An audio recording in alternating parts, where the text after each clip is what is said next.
Otro artista de la nueva objetividad, ya hablamos de George Grosz.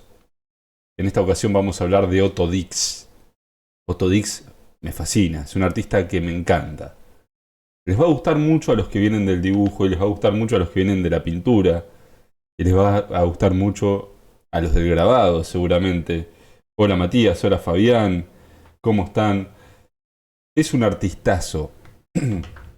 Además son esos artistas que su obra no es mucho más que una imagen que nos puede eh, conmover por su belleza o por lo que sea, o perturbar. Es un artista que nos habla de una época, es un artista que nos habla de un momento, de un lugar en específico. Es un artista que nos habla de la Europa entre guerras, Primera Guerra Mundial, Segunda Guerra Mundial. Temas que a mí me interesan muchísimo, aunque prometo que un día les voy a traer un historiador. Ya tengo a un historiador apalabrado para que venga para hablar específicamente de qué pasó en profundidad con alguien que sabe mucho en serio de historia y conectar con el arte, ¿no? No existe arte desligado, despegado de su tiempo y de su territorio, ¿no? De su contexto. Y no existe arte tampoco que no incida en su contexto. Eso es importante tenerlo en cuenta también, porque tantas veces se habló del arte como un ente autónomo, tantas veces se buscó la autonomía del arte. Yo realmente no creo mucho en la autonomía del arte, por más abstracto que sea, por más desligado del gesto del autor. Yo creo que el arte siempre incide en su contexto y siempre es afectado por su contexto. Hoy tenemos esos artistas donde esa relación entre territorio, entre tiempo y entre piezas, grabados, pinturas, se ve muy clara. Vamos a viajar por la historia a través de los grabados y las pinturas de Otto Dix. A ver qué les parece. ¿Lo conocen a Otto Dix? Quiero que me digan en el chat si vieron algo. Yo les prometo que esto les va a gustar mucho. Esto es increíble. Vamos a hablar un poquito también de la Primera Guerra Mundial. Que no la Primera Guerra Mundial, ojo, que les va a gustar, les va a gustar. Fue una de las guerras más terribles, una de las guerras más terribles, más sanguinarias. Eh, el mundo estaba en un estado de evolución aceleradísimo, convivían tecnologías antiguas, convivían guerreros a caballo con ametralladoras, aviones que en sus componentes tenían papel, como los aviones japoneses, con tanques de guerra, la guerra de trincheras, una guerra lenta, una guerra de persistencia. Ganaba, según palabras de algunos, quien pudiese sacrificar más soldados, quien pudiese aguantar más y avanzar lentamente en esas trincheras. La guerra de los gases que todavía no habían sido limitados por algunos tratados internacionales, el gas mostaza, gases que irritaban la piel, que también generaban bajas. No hay más que decirles que algunas batallas generaron miles y miles y miles de muertos. Por ejemplo, la batalla de Verdún en 1916 entre Alemania y Francia dio 700.000 bajas. Bajas no es necesariamente muerto. Dio 305.000 muertos y 400.000 heridos. Con proyectiles que arrasaron el paisaje de ese lugar. Y con más de 800 hectáreas a día de hoy de cargadas de explosivos no detonados. Bueno, eso es un poco la Primera Guerra Mundial y Otto Dix fue uno de tantos jóvenes que buscando la gloria, buscando ese relato que le habían vendido desde la propaganda alemana, esa aventura, ese heroicismo, se anotó como voluntario a los 23 años. ¿Qué le pasaba a Otto Dix? ¿Qué le pasaba a ese artista, a ese genio del dibujo? qué le pasaba cuando se anotó. Quería eso, honor, dinero y aventura. Obviamente nadie se imaginaba, ni Otto Dix, que duraría 4 años esa guerra, que iba a ser tan sanguinaria, que iba a ver las cosas que vio. Horrores indescriptibles por tantos soldados que participaron de esa Primera Guerra Mundial. Tan indescriptibles que, por ejemplo, Walter Benjamin habla de la muerte de la narración oral. Fue tan jodido, tan difícil lo que pasó ahí. Fue tan sanguinario que se acabó la capacidad de comunicar eso que había pasado. Creció una generación que no tuvo un interlocutor mayor, como a la que no le llegó la sabiduría de ese abuelo, de ese mayor que le contara sobre su pasado. Se perdió la tradición oral. Y se perdió mucha sabiduría, nos dice Walter Benjamin, en un texto llamado El narrador. Fue tan traumático y sin precedentes que socavó la confianza de los veteranos de guerra para transmitir sus propias experiencias. Así fue la Primera Guerra Mundial. Por eso, imágenes, relatos visuales como el de Otto Dix es tan valioso, son tan valiosos. En esa pérdida de experiencias, de sabiduría, de historias, aparece Otto Dix, aparece la imagen a rescatarnos. Voy a leer, voy a saludar y voy a leer. Fabián, Raquel, Cartofen, Leonardo da Vinci, dice sí, sus dibujos están zarpados. Bueno, los saludo a todos. Sebas, que escribió un libro increíble. El 15 fue el día del grabador. Saludos para quienes trabajan. Para quienes trabajan esta hermosa disciplina. Ahí está, perdón, me trabo leyendo. Quiero decirles que veo bastante mal, ¿eh? Eso afecta a mi capacidad de leer así, en voz alta, rápido. Solo conozco sus obras bélicas, muy buenas. Vamos a ver un poco más hoy de sus obras bélicas. Obviamente vamos a hacer mucho foco en esto porque es lo más importante, es lo más representativo de Otto Dix. Pero hay más, hay más. Bueno, bienvenidos a todos. Felicitaciones a los grabadores. Feliz día a los grabadores. Qué hermosa disciplina, el grabado.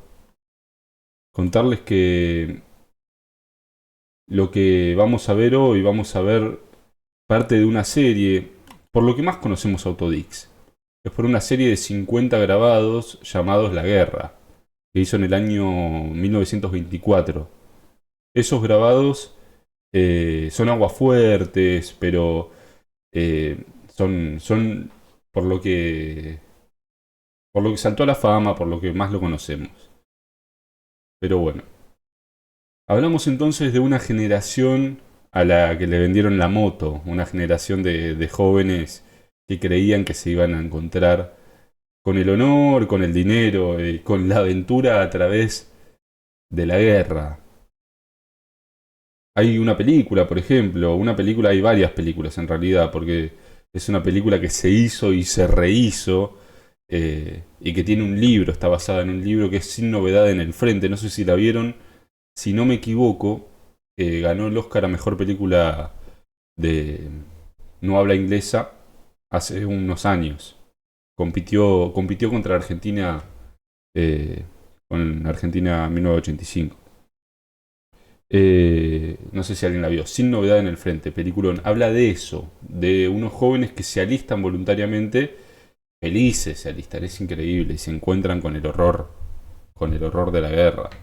Pero bueno, Otto Dix fue destinado a artillería en un principio, pero en el año 1915 lo transfirieron a infantería, una de las ramas más peligrosas, las que van al frente, lo más complicado, pero ya desde antes de alistarse, desde antes de esto, es que encontramos un Otto Dix que dibuja, un Otto Dix al que un profesor Ernest Junke, le pidió por favor que nunca dejara de dibujar, un profesor en el colegio. Como era hijo de una familia obrera, el padre era herrero, si no me equivoco, obviamente no le daba para la universidad, no tenía el dinero, pero a través de una beca accedió eh, a la Escuela de Arte de Dresde. En el año 1909 ingresó. Así que ahí empezó a formarse académicamente Otto Dix. Y esto que estamos viendo acá, bueno, vamos por partes, vamos a ordenarnos. Porque estoy así, realmente me gusta Autodix mucho, y me parece que hay mucho para hablar, pero bueno, no nos tenemos que mezclar. Otto Dix terminó en infantería, terminó yendo al frente, terminó en las trincheras viendo lo que era esa carnicería, esa picadora de carne que era la guerra. Peleó en la batalla de Somme en el año 1916. Peleó también en el frente oriental contra Rusia en 1917.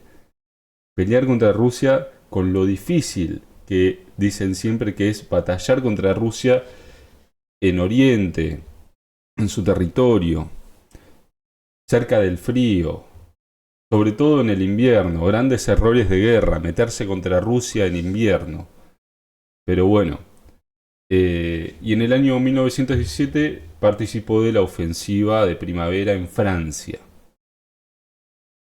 Es interesante porque las perspectivas de los soldados alemanes y las perspectivas alemanas en general no nos llegan como nos llegan las perspectivas norteamericanas o las perspectivas francesas, inglesas, por ejemplo. Eh, y es interesante porque podemos empatizar con muchos soldados, incluso alemanes obviamente no podemos empatizar con Hitler, ¿no? Hitler Segunda Guerra Mundial es otra cosa, pero, eh, pero son interesantes y son un testimonio histórico que tenemos que ver y rever. Buenas Tomás, también saludo. Por las noches, resulta que Otto Dix en la misma guerra dibujaba, sacaba su libreta en la trinchera, donde esté, y dibujaba. Se había llevado para eso. Pero lo particular de su obra es que su estética es realmente muy grotesca, no es simplemente un retrato sin más, realista, una fotografía de guerra. Es grotesca y exagerada, podríamos decir. Hace casi del dolor una caricatura. Así es la obra de Otto Dix. Esto que estamos viendo acá es La Trinchera, que es un óleo La Trinchera, es una gran pintura. Si vemos, hay cadáveres en el suelo, hay un cuerpo ahí flotando, clavado entre unas maderas, es un caos de figuras también. ¿Por qué la vemos en blanco y negro? ¿Por qué vemos una fotografía antigua? Porque es una de las tantas obras que eh, el régimen nazi destruyó por ser arte degenerado. Ya vamos a entrar en eso. Pero bueno, lo que tenemos a continuación, lo que vamos a ver ahora y donde vamos a profundizar, es en esta serie de grabados que, miren, los puse acá con el nombre, que se llaman La Guerra, y que los publicó a su regreso. Fue uno de los sobrevivientes, Otto Dixie, pudo dejarnos este testimonio visual.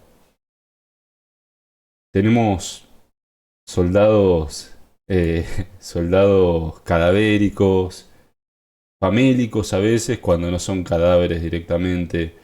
Eh, Se ve el horror en sus rostros, con el fusil. Este parece que se hubiese quedado esperando y se hubiese muerto ahí en su posición. Es una cosa tremenda. Pero son 50 aguafuertes en esta serie, La Guerra. Un título más conciso, más directo, no existe. Y su arte es así, es directo. Es directo, pero como les digo, no es simplemente una fotografía. no es solo una fotografía. Otto Dix nos quiere hablar de algo. Nos habla de algo que no es simplemente el horror. No es el horror, habla de la repulsión de la guerra. Eso decía él. No voy a hablar simplemente de lo que pasa, no voy a hacer simplemente un testimonio, voy a hablar de lo repulsivo que es estar en el frente de batalla, de lo repulsiva que es la muerte, de lo repulsivos que son los cadáveres. Por eso es tan grotesca su obra.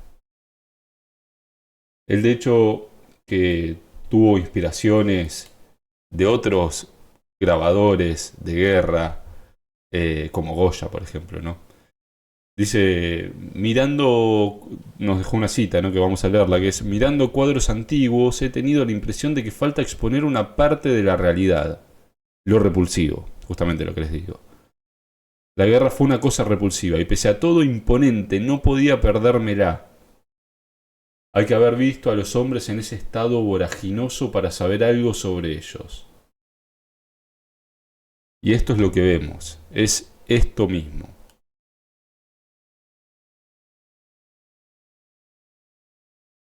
Tenemos los grabados, vamos a verlos de a poco. Centinela muerto, ahí esperando. Y ven lo que digo, es la descomposición de los cuerpos. Es esto que Otto Dix vio y que los testimonios dicen que es así, que fue así. Cuerpos abandonados, cuerpos famélicos, cuerpos en descomposición, que son carroña, son basura, sin identificar. También afectados por el gas, ¿por qué no? O por el fuego de las ametralladoras. Eso es la obra, eso es lo que nos muestra Otto Dix. Muertos delante de la trinchera, se llama esta obra. Delante de la trinchera de Zaire. Y miren esto. Casi como arrancándose su propio cuerpo. Parecen zombies, ¿no? Pero bueno. Buenas noches, Emiliano. Qué genialidad del dibujo, dice. Tomás Petracci dice, un capo Otto, un capo total. Impresionante, en algunas obras pude ver la llamada mirada de las 1000 yardas. Se puede ver la mirada de las 1000 yardas. No sé qué es eso, Julieta. ¿Me podrías comentar que se escucha interesante? Pero bueno. Esto es lo que tenemos, los cuerpos empalizados, ¿no? Sobre la trinchera. Lo que se veía en la Primera Guerra Mundial era una deshumanización total. Tenemos, como les digo, una guerra del desgaste. Una guerra del desgaste que había sido, no sé si planeada o consecuencia de cómo se fueron dando las cosas, pero se había llegado a la conclusión de que aquel que disponga de más reemplazos, de aquel estado que pueda soportar más bajas, era quien iba a vencer en la guerra. Cantidad y cantidad y cantidad y cantidad de bajas, como les digo, la batalla de Verdún solo, que es conocida como el infierno de Verdún, tuvo 700.000. Imagínense ustedes, 700.000 bajas. Y las trincheras de golpe quedaban aisladas, quedaban frentes inaccesibles. Era una cosa tremenda, pero bueno.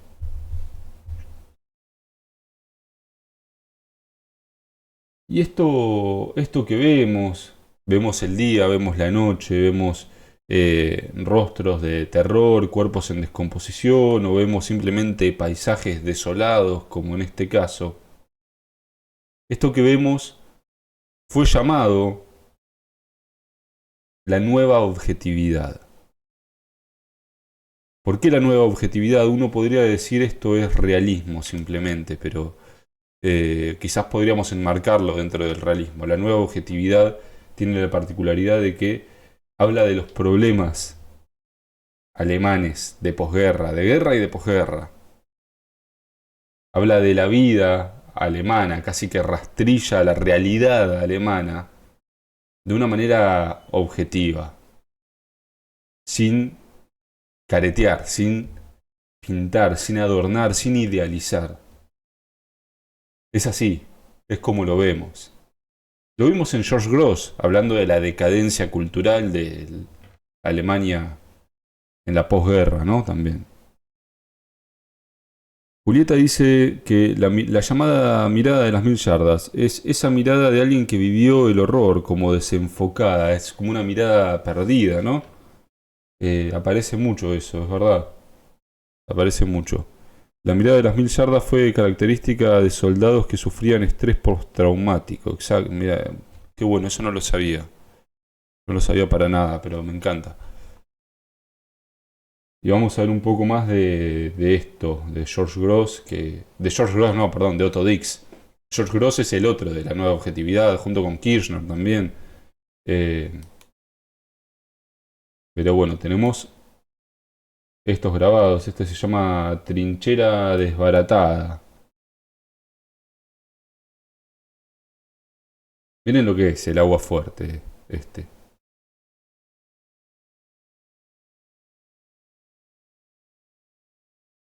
Y muchas de sus obras, estos son grabados obviamente, hay reproducciones, pero muchas de sus obras eh, fueron perdidas, porque no les gustaban a los nazis. Varios pintores y dibujantes la dibujaron. Bueno, esto es buenísimo, lo que cuentan acá de la mirada de las mil yardas. Trinchera abandonada, miren esto. En esta obra, Trinchera abandonada, vemos piernas colgando sin el cuerpo, no sé si la ven ahí al fondo. Eh, Vemos ropa militar también tirada. Bueno, los árboles destruidos. Es una cosa terrible, pero bueno, es un retrato crudo de lo que era, de lo que fue la Primera Guerra Mundial. La Primera Guerra Mundial. Y este se ve un poco más grande. Se llama Sección de Ametralladoras. De esta misma serie, La Guerra. Pero vamos a encontrarnos con que hay pinturas también, con que hay más. Hay bastante más.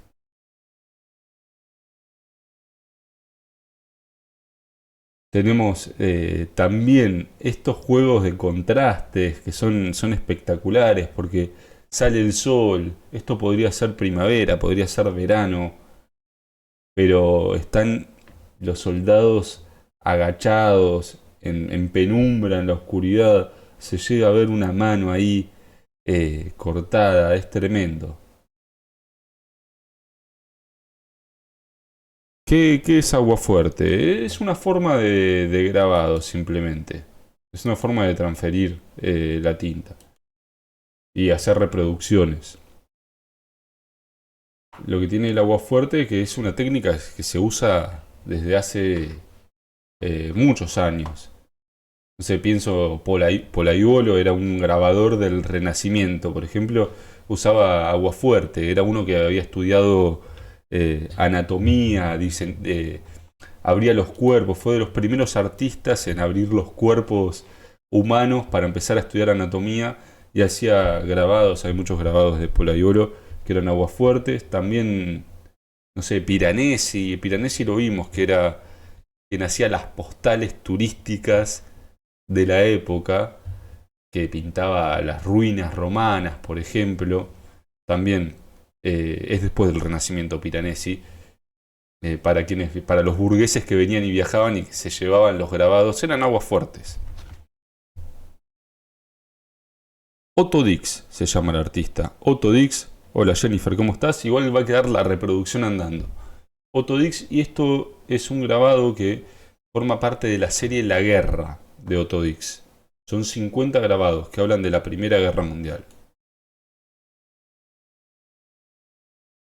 Y vamos a ver en breve, acá tenemos las máscaras de gas, Como les digo, era una guerra donde estaba el gas mostaza, el gas pimienta también. Creo que no son lo mismo, no soy un experto en eso, pero me parece que no son lo mismo. Gases que se terminaron muchos prohibiendo después de una serie de tratados. Pero era frecuente esto, las máscaras. De hecho hay fotografías donde se ve el gas, cómo lo lanzaban. La fotografía de guerra también es espectacular y yo creo que podríamos hasta dedicarle una charla en algún momento. Este grabado es tremendo. Este grabado se llama Soldado y Puta. Así se llama. Y es... No, perdón. Soldado y Puta es otro grabado. Este se llama Soldado y Monja. Son dos que van ahí un poco de la mano. Soldado y Monja, lo que muestra, y voy a mostrarlo más grande, es una violación. Es una violación de un soldado a una monja, no sé, sería francesa, me imagino. Es tremendo. Otto Dix muestra la realidad así, de una forma realmente muy cruda, no se guarda nada, no se guarda absolutamente nada. Vamos a ver más adelante también que hay unas pinturas, unas acuarelas en realidad que son como muy gore, son muy explícitas. Habla particularmente de la violencia sexual, pero es así. Nos muestra las cosas como las vivió, como las vio, o como escuchó que habrán sido. No, esto lo vio. Esto es así. Pero formaba parte de la guerra, no eran simplemente balas.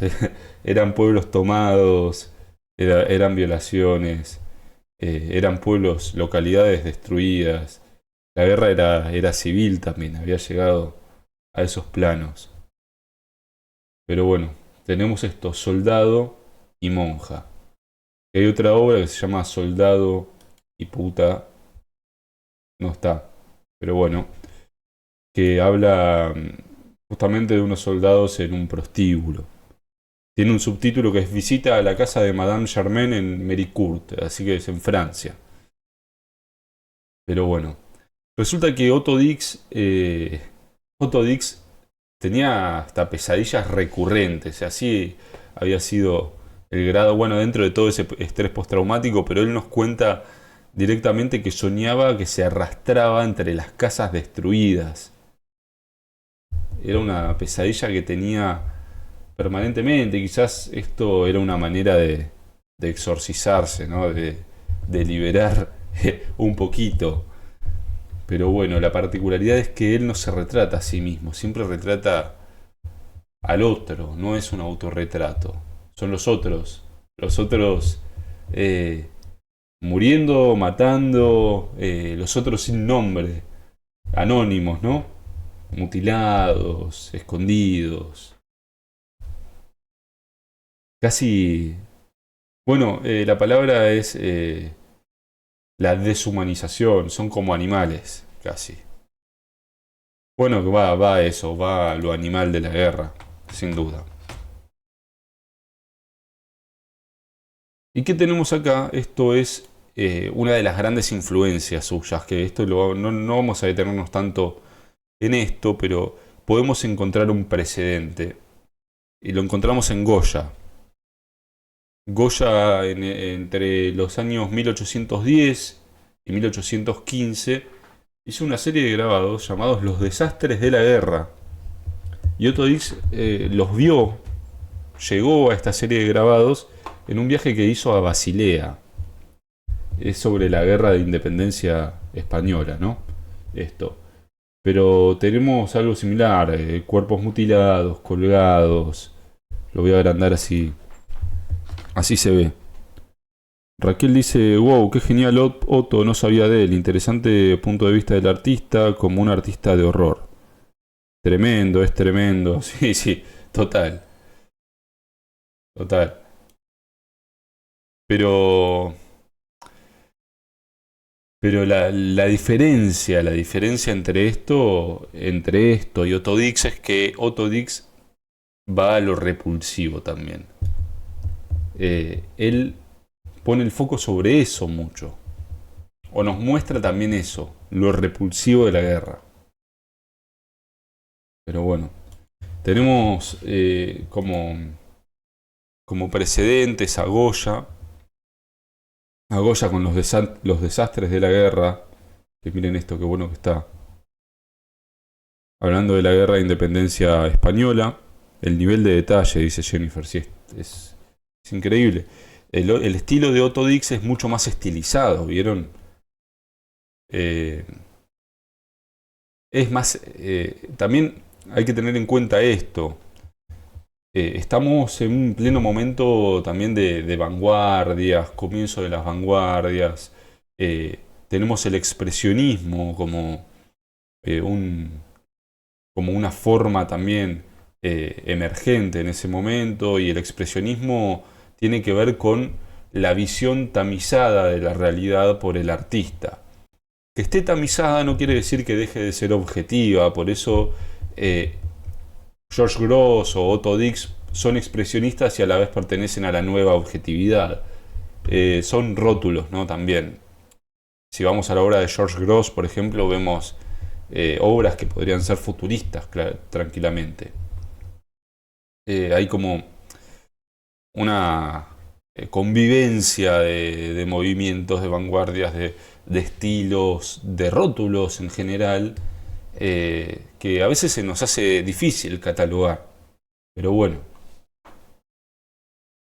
tenemos esto de Goya y tenemos otro gran precedente, que es Jacques Calot, o Jacques Calot, o Jacques Calot, no sé cómo se pronuncia. Jacques Calot hizo Las miserias de la guerra y tenemos esto, miren.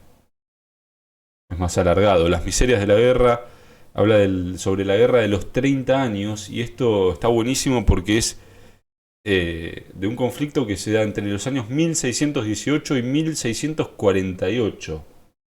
Estamos en el Sacro Imperio Romano Germánico. Miren todos esos cuerpos colgados del árbol. Es tremendo. ¿Cómo trabaja la espacialidad con los valores? Sí, sí, sí, también. Sí, sí, lo hace a través de un soporte blanco, además. ¿No? Solo con tintas negras, oscuras. Está buenísimo. También esa pérdida de detalle hacia el fondo. Igual en Otto Dix vemos detallado hasta el fondo muchas veces. Vemos como un amontonamiento de figuras total, permanente. Pero bueno, miren esto. Esto es un óleo. Acá aparece el color un poco. Acá nos encontramos con el color. Y esta pintura se llama justamente La Guerra, también. Como, como la serie de grabados.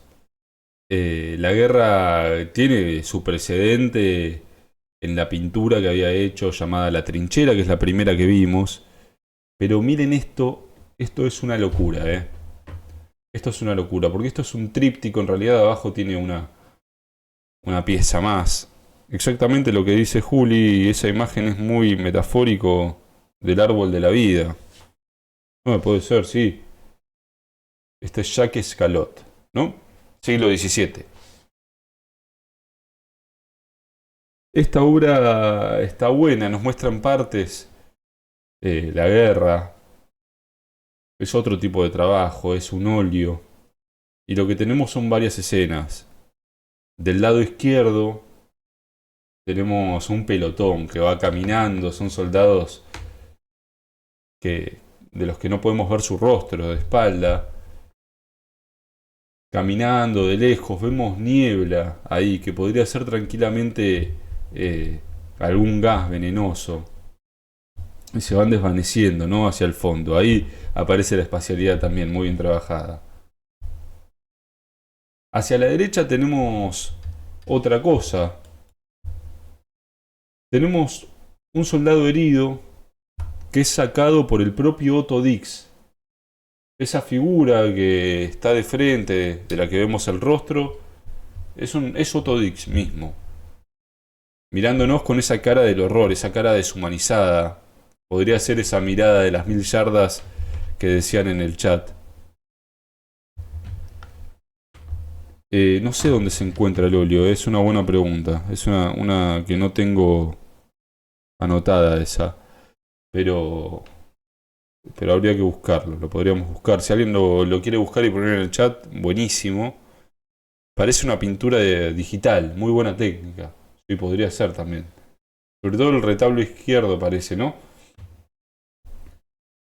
Hacia el centro lo que tenemos es otra cosa. Bueno, hacia la derecha es tremendo también. Otto Dix, un autorretrato suyo sosteniendo el cuerpo de un soldado caído, muriendo, pero estamos en el medio de fuego, en el medio de... No sé si serán bombas lo que vemos, pero es un paisaje infernal. En el medio, en el panel central, lo que tenemos es otra cosa. Es un paisaje, es como una especie de cráter, a ver, que habrá sido provocado por algún explosivo, ¿no? Y tenemos los cuerpos amontonados, cuerpos de lesionados y de caídos. Y un resguardo que se convierte en una fosa común. Hay solo un soldado parado ahí, no sé si lo llegan a ver. Solo un soldado, el resto están caídos en esa fosa común, en esa trinchera que se convirtió en fosa. Pero bueno, y hacia abajo miren lo que hay. Casi como en una, no me sale la palabra, no es un sarcófago, bueno, como escondido bajo tierra, ¿no? Eso, no me sale la palabra, pero bueno, me dirán en el chat. Gracias Tomás por el comentario, gracias. Y como otra pintura, lo que tenemos, porque es interesante para ver de qué nos habla Otto Dix. Otto Dix, esto dicho por sí mismo, no hace una declaración directamente antiguerra. Lo que él termina contando es que hace una declaración anti-aristocracia, anti la burguesía, la aristocracia, el poder que llevó a esa generación, a esos jóvenes, a la guerra. Va hacia las causas de la guerra, no hacia la consecuencia misma, ¿no?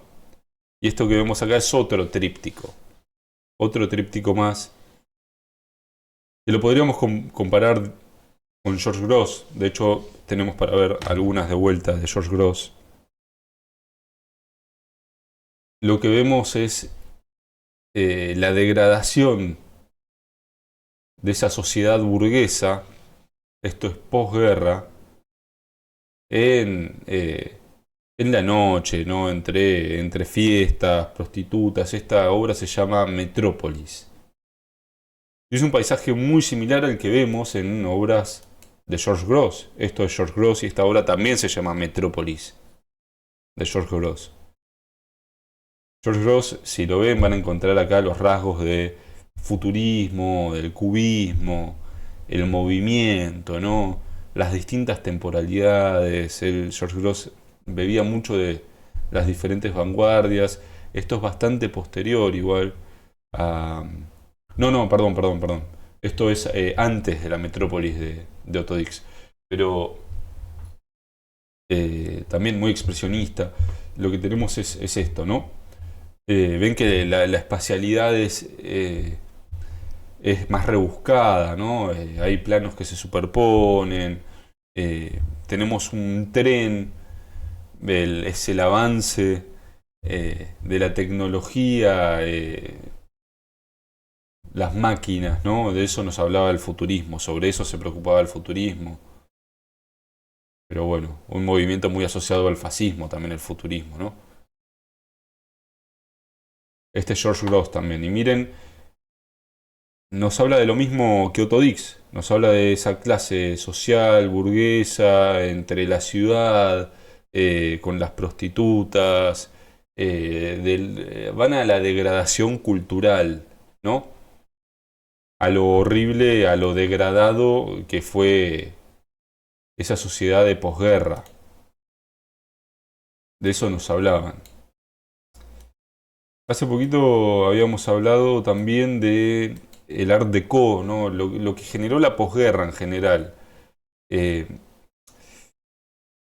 fue la posguerra, bueno, en Alemania, en Europa, fue un periodo de mucha austeridad y dio como varios resultados.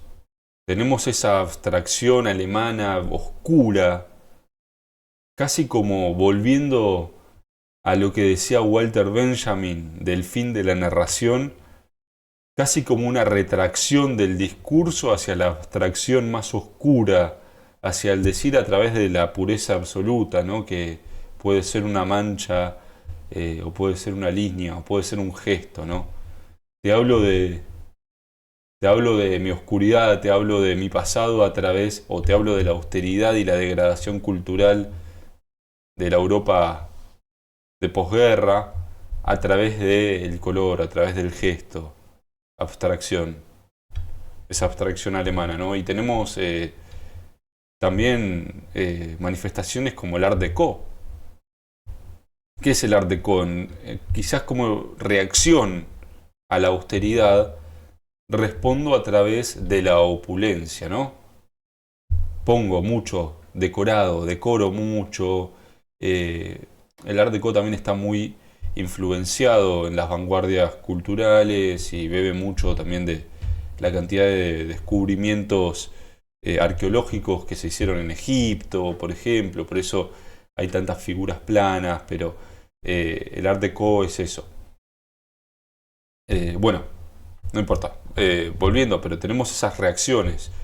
Y tenemos en el medio todo esto que es la nueva objetividad o esta forma de hablar de la realidad, una realidad que no está ni idealizada ni mucho menos. Pero vamos a seguir. En el año 1922, esto fue poco después de un Otto Dix que había regresado de la guerra hacía no tanto, él empieza a hacer esto. No va a la guerra directamente, pero miren qué oscuro que es esto. Miren qué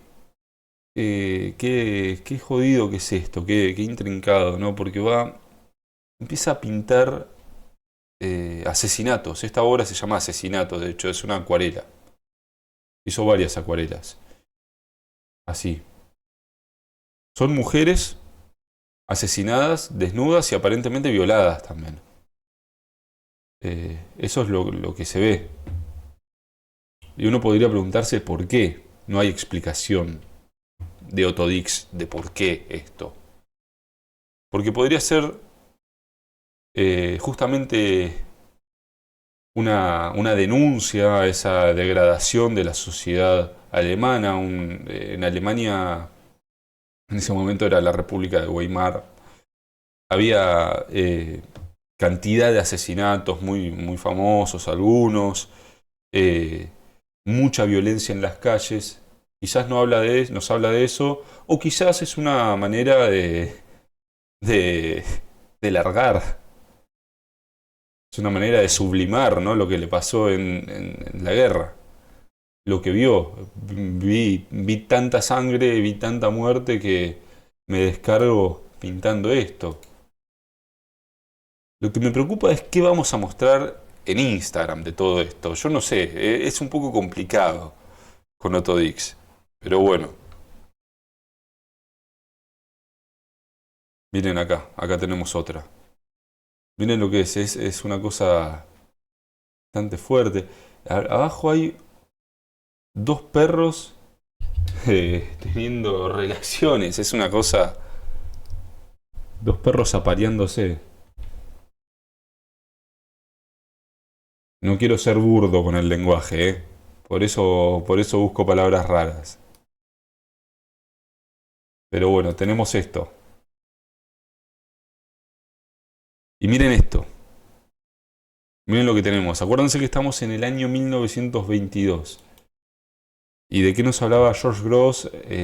¿Dónde, a quién echaba la culpa? ¿Qué era lo que denunciaba George Gross? No era la consecuencia de la guerra, era la causa quizás, era esa sociedad degradada, esas élites degradadas, y tenemos una figura acá haciendo el saludo nazi. Haciendo el saludo nazi. Estamos en el año 1922 y esto, cuando yo vi esta pintura, esta acuarela en realidad, del hombre haciendo el saludo nazi y la mujer tirada en el suelo, desnuda, asesinada, busqué, porque no lo sabía muy bien, cuándo es que empezó esto del saludo nazi. Resulta que empezó en la década de 1920, que ahí fueron los primeros años del Partido Nacional Socialista Obrero. En esos años empezó, en el 1920, se empezó a popularizar ahí, en esa década, la década de los 20, y recién se volvió obligatorio cuando ganó Hitler, en el año 1933. Pero bueno, es una estética de la violencia la que vemos acá, ¿no? Es eso. Y no escatima en violencia. Y en sangre, no escatima para nada.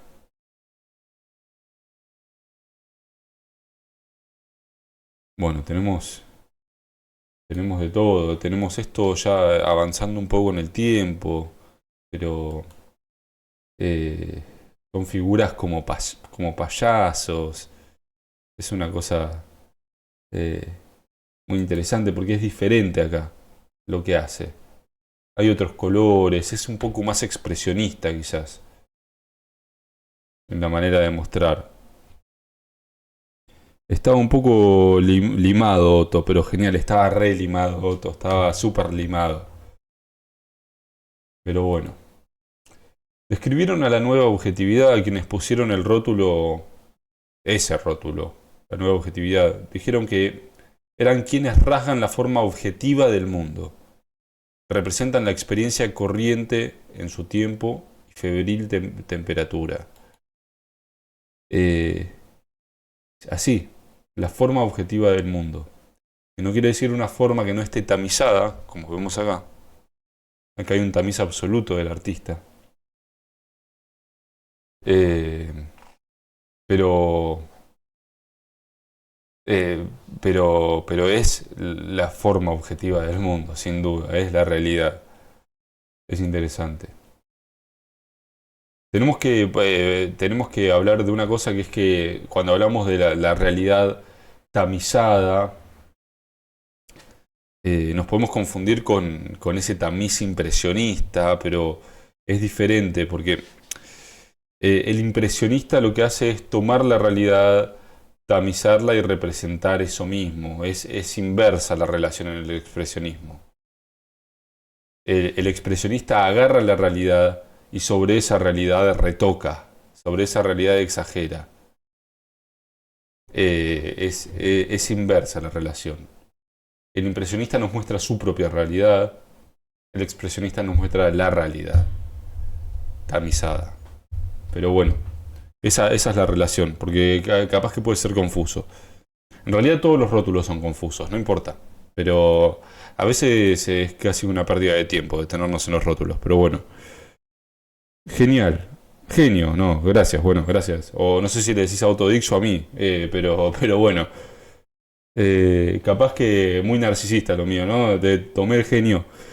Mostrar lo que nadie quiere ver, lo que pocos se atreverían a mostrar. Me parece que le decías autodix, pero bueno.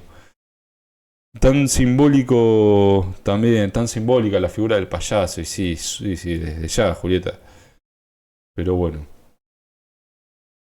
Vamos a hablar de una cosita, porque Otto Dix fue víctima de una mala suerte absoluta. Otto Dix, que había ido a la Primera Guerra Mundial, terminó participando de la Segunda también. Una cosa tremenda. Estuvo tranquilo pocos años, me parece. Otto Dix, que ganó su reconocimiento, sobre todo con la serie La Guerra de Aguafuertes, terminó, volvió de la guerra. Él dijo que nunca se encontró entre, eh, entre el arte de posguerra, el arte de posguerra que andaba entre el realismo socialista. Bueno, no, esperen, ahora vamos a eso, ahora vamos a eso porque me estoy adelantando. Otto Dix fue víctima del nazismo, podríamos decir. Terminó en una cátedra trabajando en la Academia de Arte de Dresde, pero cuando los nazis llegan al poder lo destituyen. Aparece eso que los nazis catalogaron como arte degenerado. Era un arte contrario al arte heroico que ellos promovían, un arte de valorización del ejército, de las batallas, las grandes batallas alemanas, todo el arte que se oponía a eso, a la guerra, se oponía a los poderes políticos, era arte degenerado. Así lo catalogaron. Particularmente a George Grosz lo catalogaron como artista degenerado por sabotear el espíritu militar de las Fuerzas Armadas a través de su obra. Es en ese marco que confiscaron 260 obras de Otto Dix que estaban en Alemania. Algunas zafaron, otras no. Las que zafaron fue porque las vendieron, mientras que las otras terminaron quemadas, prendidas a fuegos, como la primera obra que vimos, eh, La Trinchera, que por eso vemos una foto en blanco y negro. Terrible, terrible, terrible. Así que eso le pasó. Lo metieron preso en el año 1938. La Gestapo lo agarró, estuvo preso 2 semanas, siendo acusado de formar parte del atentado contra Hitler en Múnich en 1938.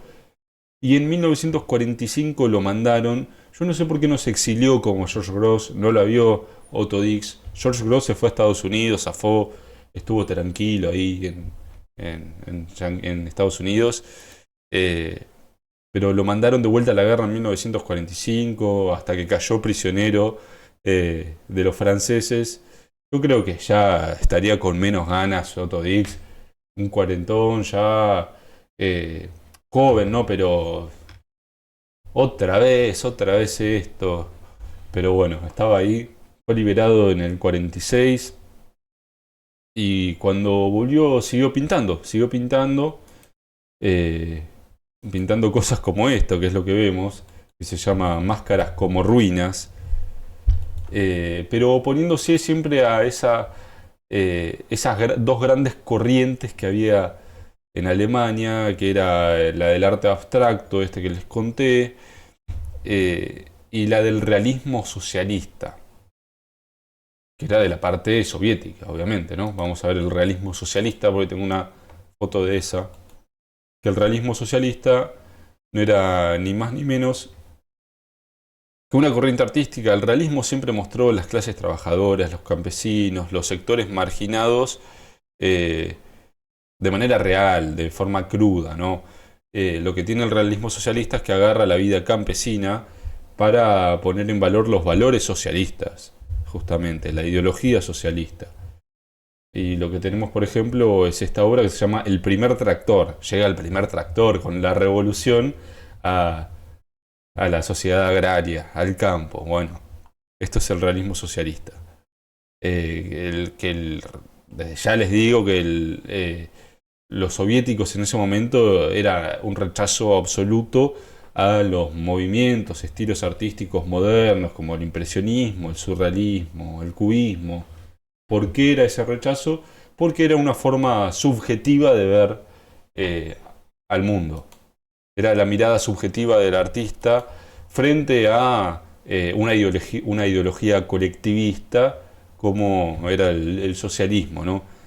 Y bueno, el realismo socialista, el realismo social es otra cosa, ¿eh? El realismo socialista habla de esto, habla del proletariado, eh, habla de las ideas que pueden emancipar al proletariado, ¿no? Bueno, de esto.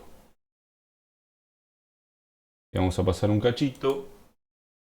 Y tenemos a los artistas de la comunidad, así que no quiero dejar de decir que este gran artista que vimos hoy murió en el año 1969 de un ACV. La pasó pésimo Otto Dix.